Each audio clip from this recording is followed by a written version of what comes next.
Hello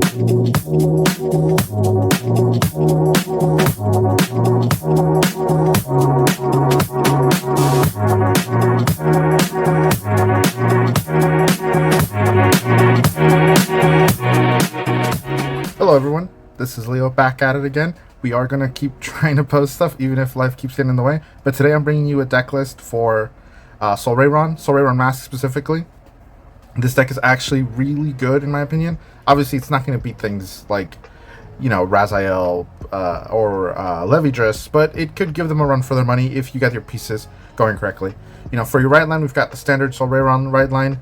It's really good. The grade 1 allows you to pretty much just get a card. The only time you can whiff is if you call normal unit and there's a Masque or a Sanctitude on top, and besides that, that's not going to happen too often. And then the grade 2 will then call itself and the grade 1 when it's written upon by the original Solrairon. So you get 2 units for free on board. Nothing too crazy here. No reason to go over OG Solrairon. You hopefully will never have to use it. We'll just move on to the main deck. And we are playing a nice 4 copies of Solrairon Masques. This card is incredible. It allows you to E-Blast 3, reveal normal unit, draw a card, and then you put the card that you revealed on top. And then you can remove an original Solrairon, so one of these, from hand, drop, or soul to declare either normal or trigger. If you reveal correctly, he gains the ability that when a unit placed by his ability attacks, until the battle, increase or decrease that unit's drive to 1, and then performs drive checks.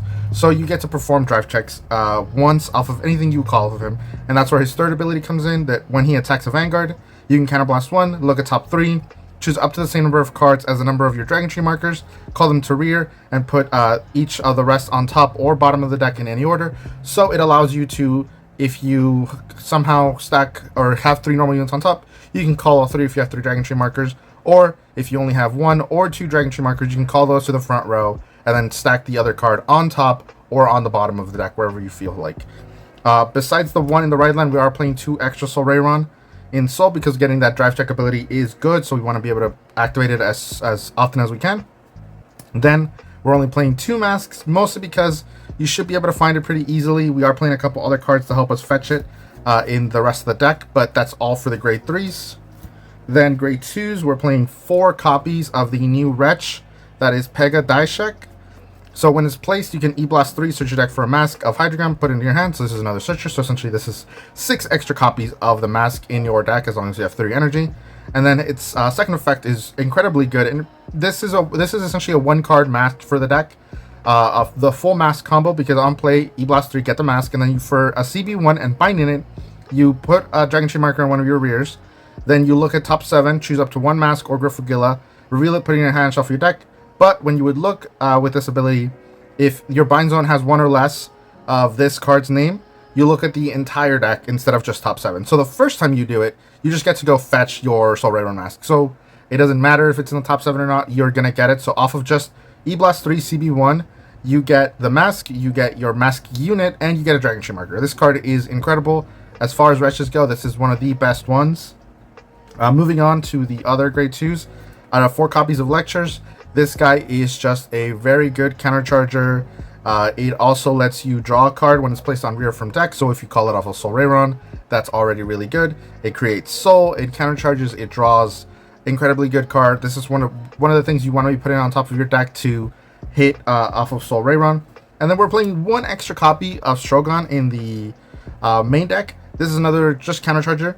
That's all he's in here for. We do use quite a bit of CB with this deck, so having a lot of ways to countercharge is incredibly useful. So this with the 1 in the ride line, and then the 4 lectures, that's 6 countercharging that you should be able to at least get 3 or 4 of them off during your game. 1 guaranteed off of the ride line, and then hopefully you hit at least 1 or 2 lectures, and that way you get at least 3 CB back. For the last grade 2, we are playing 1 copy of Union the Sky.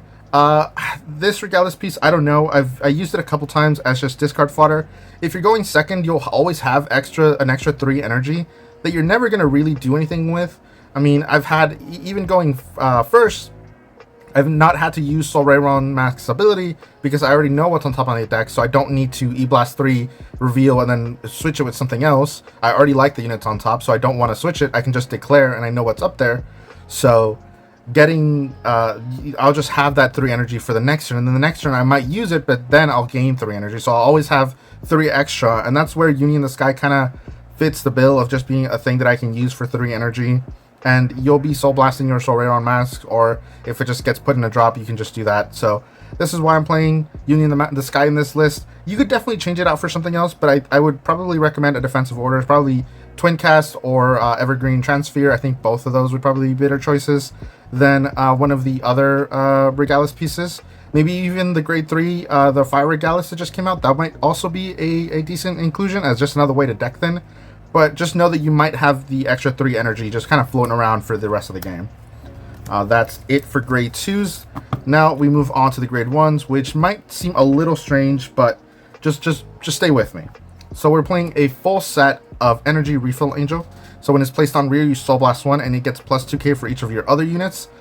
So why 4 of this? I assume you're asking, because it is a card all the way back from DBT05, and it is at best an 18k attacker, and that's at best if you have a full board. But this is really in here to Soul Blast your Solrairon out of your ride line right away. This deck doesn't really Soul Blast at all, and it will be making a lot of soul, so you kind of want to be able to use it, because on your first grade 3 turn, you'll use Masque, and then you'll ride up into Solrairon Masque, and now you have 3 soul that you really can't do anything with. So that's what this is for, as well as this being a really good call target off of Solrairon Masques, because it gets called out on a Dragon Tree marker, it becomes a 13k, and then if you have a full board, it is a 23k attacker, already a good number. If you went second, that's a 33k attacker, which is again great number. But if you're going first, 23k is just annoying enough that your opponent's going to be a little bit ticked off that this is what you're swinging with it, especially because it's a grade 1. You're not so scared of losing it. In the same vein as being able to get rid of that Solrairon from Soul, we play 3 copies of Digay, excuse me. So when it's placed on rear, other than during battle phase, if you have a grade 3 Greater Vanguard with Solrairon or Griffle, you can Soul Blast 1, check top 7, choose a card with Solrairon or a Mask of Hydreigon, discard it, shuffle the deck, and then you look at the top card and put it on top or the bottom. The discard effect is great. Being able to just throw away your OG Solrairons in a drop, great. If you hit a Mask as well, great. But it's the ability to stack during the main phase after you've already done your Solrairon things and already have the ability to be able to be like, I know that there's a trigger on top and I can leave it there. I don't have to move it. Or if it's a unit you don't want, you can just bottom it. It's so good, and it comes in handy so often to just be able to call this. And again, with the Dragon Tree marker, it's already a great number. Being a 13k, which means it can hit by itself on your opponent's Vanguard as long as there's no Dragon Tree marker. Playing grade 1s is not as bad, especially since I don't need as many things that are going to stay on board, because I know that a lot of decks are just going to get rid of it, or they're going to make them irrelevant. You know, thankfully with the Dragon Tree markers, you have denied the effects of Infinity Eyes markers. Instead of being negative 10k, they're technically only negative 5k, because your Dragon Tree marker gives you a 5k, right? Then a couple more grade 1s. We are playing 3 copies of Solda Sakab.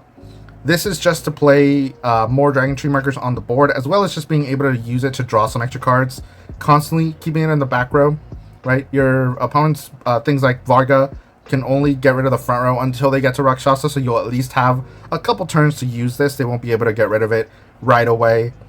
Being able to just sit in the back row is great. Obviously, it costs 2 CB to make a Dragon Tree marker and draw a card, but that's why we play so many countercharging, is so that we can freely use this as we see fit. And then the last card we are playing is 2 copies of Harvesting. When he's placed on rear, if you have a grade 3 or greater Vanguard with Solrairon, you can choose a grade 2 or less normal unit without Sentinel from your drop, put it on top of the deck or into Soul.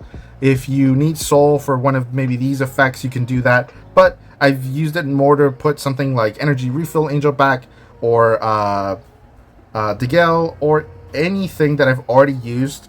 So things like lectures can go back on top, and then that means I get to use another lecture, I get to countercharge, and I get to draw a card, which is incredibly good to just be able to recycle that effect.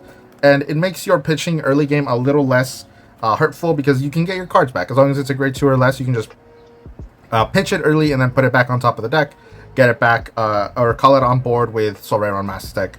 Or if you've already stacked your deck with Solrairon Masques, you can then stack another normal unit to then have 2 attackers guaranteed with your Solrairon Mask attack ability. So that's what he's here for. Not more than that. I think he's good to occasionally see, but obviously if I played more than this, he would just become the pitch target and you'd never use his effect. This is more of a niche. Just if I really need it, I can use this. If not, it's free to get discarded.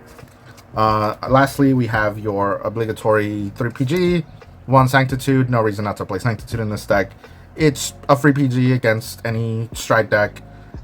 So with the abundance of currently Night Rose, Hari, and Shiranui, that's what they're here for. Moving on to triggers, Red OT, because being able to check 3 drive checks and stacking the deck with Solrairon means that you can hopefully never whiff on your OT. Sometimes you'll just draw it, and that'll be awful. You have no way of putting it back. But this deck has I've hit this OT a lot in the deck simply because I can just put it on top of the deck and be like, oh, I know it's coming, and I can just do my board accordingly. So I will swing with my rear guards, swing with Solrairon, call 2, and then if I see this on top of the deck, I leave it as the last card on top. Then I get to hit it with Solrairon, target one of my units, give it the 100 million, give it the resending ability. If hopefully I draw another crit, I can then give that to that rear guard. But even then, I can now swing with the other rear guard that just has drive, that has no 100 million, but I'll perform drive checks on that attack, which means that my opponent is going to now need to guard this, because if I get a crit on this, I can just kill him outright. But if not, then I can just put that crit over here, and I've got a 2 crit swinging rear guard that's going to restand, that's 100 million. So Red OT, just incredibly good in this deck. No reason not to play it. I'm playing draws instead of fronts because the extra shield is not as relevant. You should be drawing a decent amount of cards with this deck. This is just to help you kind of smooth out some of your turns. Hopefully you get to draw into maybe some more of your normal units, and the 10k shield can come in handy occasionally, but this is more of just a good discard target that you can just throw away, not worry too much about. So that's what we play draws for.